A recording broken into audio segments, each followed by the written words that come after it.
Hi friends, welcome to Ramu technical and tricks channel. ఇవాళ మీతో ఒక మంచి విషయం షేర్ చేద్దామని మీ ముందుకైతే వచ్చేసాను. ఈ వీడియో మీకే కదండి, మీకు తెలిసిన వారందరికీ కూడా షేర్ అయితే చేయండి. ఎందుకంటే ఇది చాలామందికి తెలియడం లేదనే ఉద్దేశంతో ముందుగానే ఈ వీడియో అయితే నేనైతే చేస్తున్నాను.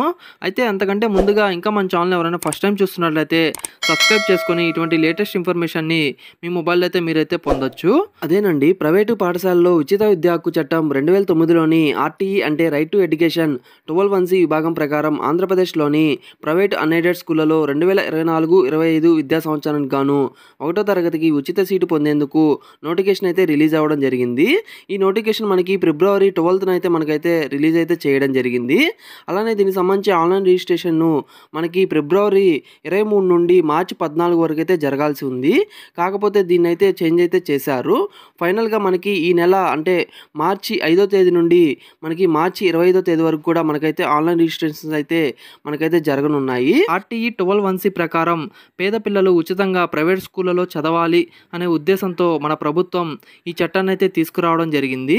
ఇందులో మనకి 25% సీట్లు సామాజికంగా మరియు ఆర్థికంగా వెనుకబడిన వర్గాల పిల్లల కోసం ప్రైవేటు అన్ఎయిడెడ్ స్కూళ్ళలో రిజర్వ్ అయితే చేయడం జరిగింది. కాకపోతే ఇది మనకి ఎప్పటి నుండో ఉన్నదే కానీ గత 2 సంవత్సరాలుగా అయితే ఇది ఇంప్లిమెంట్ అయితే అవుతూ ఉన్నది.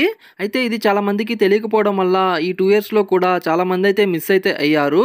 కానీ ఇక మీదట అలా మిస్ అవ్వకూడదు అనే ఉద్దేశంతో నేను ఈ వీడియో అయితే చేయడం జరుగుతుంది.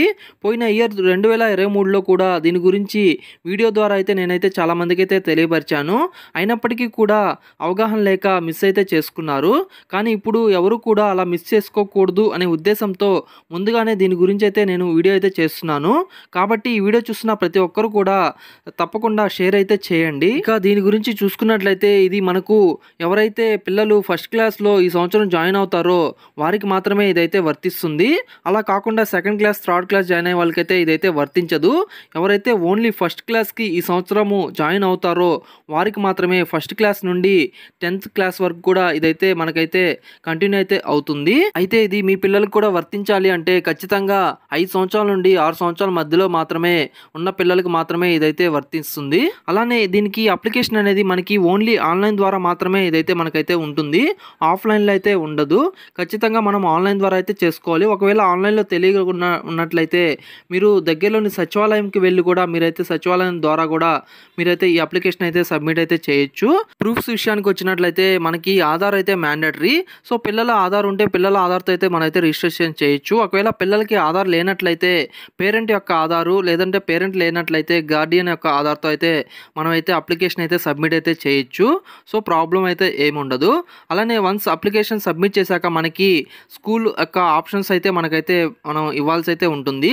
సో ఈ ఆప్షన్స్ ఎలా ఉంటాయంటే మీకు సచివాలయం దగ్గరలోని మ్యాపింగ్ ఏదైతే రేషన్ కార్డుతో మ్యాప్ అయి ఉంటుందో సో ఆ సచివాలయం పరిధిలో నుండి 1 కిలోమీటర్ నుండి 3 కిలోమీటర్స్ అయితే మనకి పరిధిలో స్కూల్స్ అయితే మనకైతే లిస్ట్ అయితే చూపిస్తుంది. సో వాటిలోంచి మనము అప్ టు 10 స్కూల్స్ వరకు అయితే మనమైతే సెలెక్ట్ అయితే చేసుకోవచ్చు. సో వాటిలోంచి మనకి రిజల్ట్ అయితే లాటరీ పద్ధతిలోంచి మనకైతే అనౌన్స్ అయితే చేస్తారు. సో ఈ సెలక్షన్ పద్ధతి ఎలా ఉంటుంది అంటే మనకి ఇది పర్సంటేజ్ ప్రకారంగా కేటగిరీ వైజ్గా అయితే మనకైతే తీస్తారు. అంటే 25% సీట్స్ అంటే మనకి ఎస్సీలో 10%, ఎస్టీ 4%, బీసీ 6%, అలానే అనాథ, ఫిజికల్ హ్యాండిక్యాప్డ్ పర్సన్స్కి అయితే 5%. సో ఈ కేటగిరీ వైజ్గా సీట్లను అయితే మనకైతే అలాట్ అయితే చేస్తారు. సో ఇదంతా కూడా మనకి లాటరీ పద్ధతిలో అయితే మనకైతే ఉంటుంది. సో వన్స్ సీట్ మనకి సెలెక్ట్ అయ్యా మనకి కన్ఫర్మేషన్ వచ్చాక మనమైతే స్కూల్లో అయితే ఏదైతే స్కూల్ మనకి వస్తుందో ఆడైతే మనమైతే వితిన్ 7 డేస్లో అయితే మనమైతే రిపోర్టింగ్ అయితే చేయాల్సి ఉంటుంది. సో దానికి సంబంధించి మనకి మెసేజ్ కూడా వస్తుంది. అలానే మనకి లిస్ట్ అయితే మనకైతే విడుదలైతే చేస్తారు. సో దానిలో కూడా మనమైతే చెక్కింగ్ అయితే చేసుకోవచ్చు. అలానే దీనికి సంబంధించి అప్లికేషన్కి ఎటువంటి ఫీ అనేది కూడా మనమైతే పే చేయక్కర్లేదు. సో ఇది కంప్లీట్గా అయితే ఫ్రీ ఆఫ్ కాస్ట్. ఎక్కడ కూడా మనమైతే రూపాయి కూడా అయితే పే చేయని అయితే అవసరం లేదు. సో లాస్ట్ ఇయర్ చాలామంది అయితే తక్కువగా అయితే రిజిస్టర్ అయితే చేసుకున్నారు. సో దానికోసంగా మనకి గవర్నమెంట్ 3 times కూడా మనకైతే అప్లికేషన్ డేట్ అనేది ఎక్స్టెండ్ అయితే చేశారు. బట్ అప్పటికి కూడా చాలా మంది అయితే అవగాహన లేక తక్కువ రిజిస్ట్రేషన్స్ అయితే వచ్చాయి. సో ఈసారి అలా జరగకూడదు అనే ఉద్దేశంతో నేను ముందుగా ఎవరైతే పోయినసారి మిస్ అయ్యి నన్ను అడిగారో సో అటువంటి వారందరి కోసం ముందుగా అయితే నేనైతే ఇన్ఫర్మేషన్ అయితే ఇస్తున్నాను. వన్స్ మనకి ఆన్లైన్లో అప్లికేషన్ స్టార్ట్ అవగానే దానికి సంబంధించి రిజిస్ట్రేషన్ ఎలా చేసుకోవాలి, దానికంటూ ప్రాసెస్ ఏంటి అనేది మొత్తం కూడా నేనైతే నెక్స్ట్ వీడియోలో అయితే తెలియజేస్తాను మీకు. సో ఇది ఇవాల్టి వీడియో. ఈ వీడియోలో ఇన్ఫర్మేషన్ ఉంది అంటే లైక్ చేయండి, షేర్ చేయండి, అలానే మన ఛానల్ని సబ్స్క్రైబ్ చేయండి. Thank you for watching this video.